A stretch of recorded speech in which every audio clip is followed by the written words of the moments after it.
Hello everybody, today we're doing the first video in a series of videos of different alcoholic beverages and their serving temperatures. So today we're going to be telling you the best temperatures to serve your red and white wines, so stick around.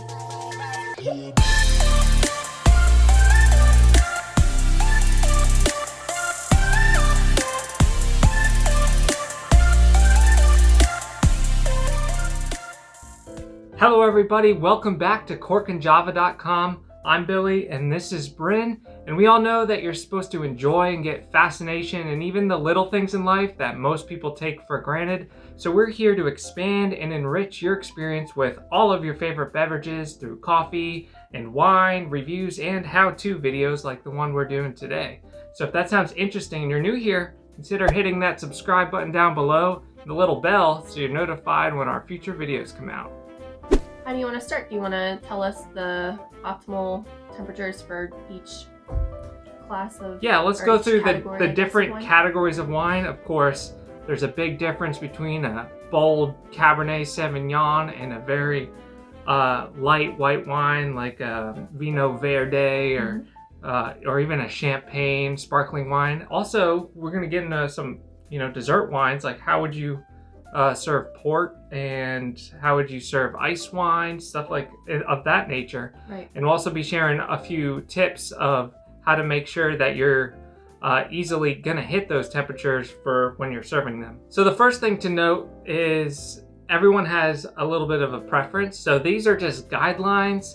Of course, everybody tastes a little bit differently and everyone has their own little preferences.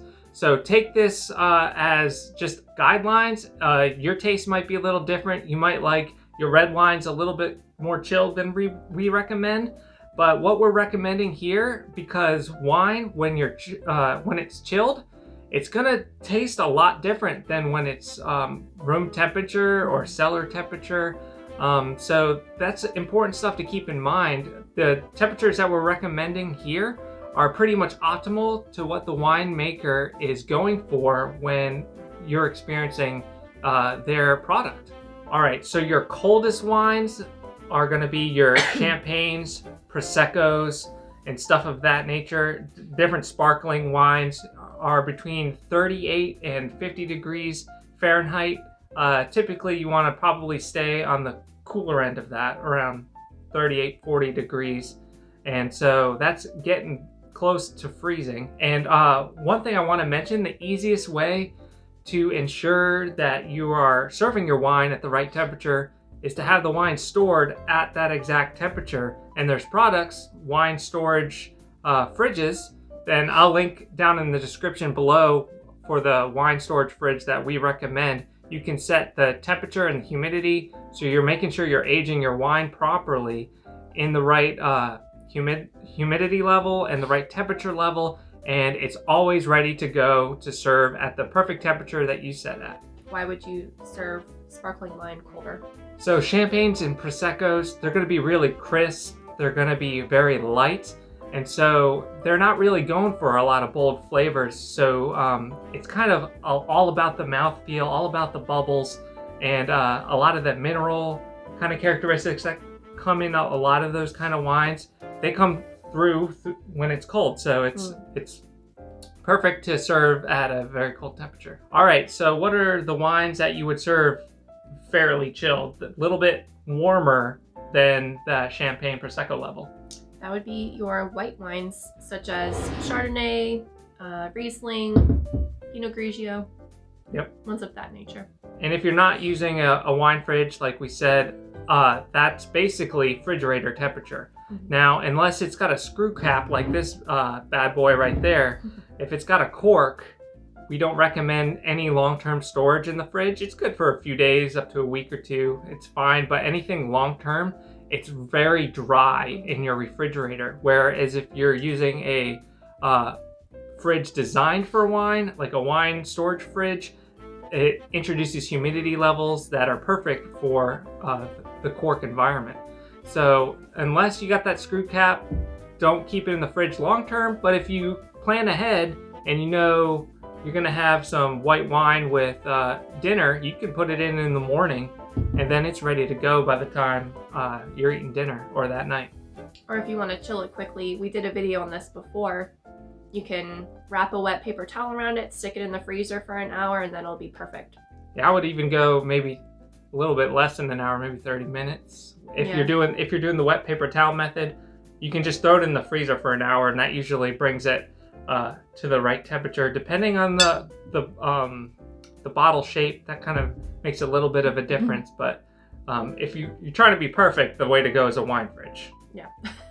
So to reiterate, the fridge cold white wine temperature that we recommend is 44 to 57 degrees. Okay, so the next category in chilling your wines is the light reds. That's right. That's reds such as like Pinot Noir, lighter bodied reds like Burgundies, Zinfandels, stuff of that nature. Here we got a Pinot Noir, and what we recommend is about 53 to 63 degrees Fahrenheit. And if you're not using the wine fridge like we recommend, an easy way to do that is just throw the bottle in the fridge for about 30 minutes, and it'll be pretty much right into that range, given that you are taking it out from room temperature to begin with. All right, Bryn, so what about more rich red wines? Something with a little bit more tannin structure and a little bit more body to them. Those are obviously the best ones to make, to drink warmer. So that's going to be your Bordeaux's, the Chianti, Cabernet Sauvignon, Merlot, stuff like that, the full-bodied stuff. So the recommendation is 63 to 69 degrees Fahrenheit. So that's about what I would call cellar temperature. And that's a little bit colder than you normally have at room temperature. If it's the winter, you could probably take it right off your rack and drink it, which is what we typically do. That's kind of our preference for a high tannin, high full-bodied red wine. We won't chill it down at all. But if it's in the middle of the summer and it's in the 70s in your house, you might want to put it in the fridge for about 15 minutes or so. Let it cool down just a little bit to get into that cellar temperature. But it's also easier to warm the wine up in your glass than it is to chill it down, obviously. So you can go a little bit cooler, put it in the fridge for 30 minutes, especially if it's warm summer, if you're drinking it outside. You'll be fine with putting it up to 30 minutes in the fridge if you're talking about a warm day.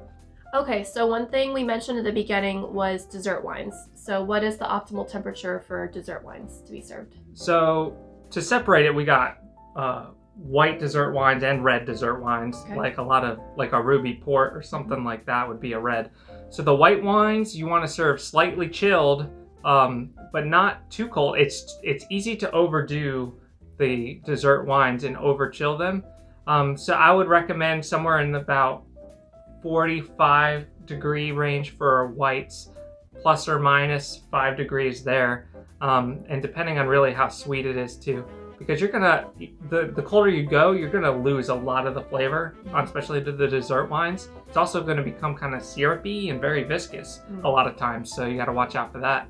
But a red wine, especially high quality red wines, high quality ports, you wanna serve it just slightly below cellar temperature, around the 58 degree range is what's recommended. It's actually a little bit warmer than you would expect for a dessert wine, but it's the optimal temperature to get the most flavor and what the winemaker's really going for when they're making that dessert wine. So the risk of serving a wine too cold is that you can't taste or smell the characteristics of the wine, and on the other side of serving it too warm is that it leaves a weird mouthfeel, and it can do that. Serving a wine too warm, especially like a red wine that, like if it was baking in your car trunk or something like that, you might get like really heavy, jammy fruit flavors, and it just will be very unbalanced and kind of overpowering some of the notes that weren't meant to be overpowered, stuff like that. And like you said, too cold, and there's not gonna be any bouquet. That's gonna go away. You're gonna lose a lot of the flavors in it too as well. Okay, good to know. All right, comment down below with the methods that you use to keep your wines served at the right temperature. Do you use the fridge method? Do you use your freezer?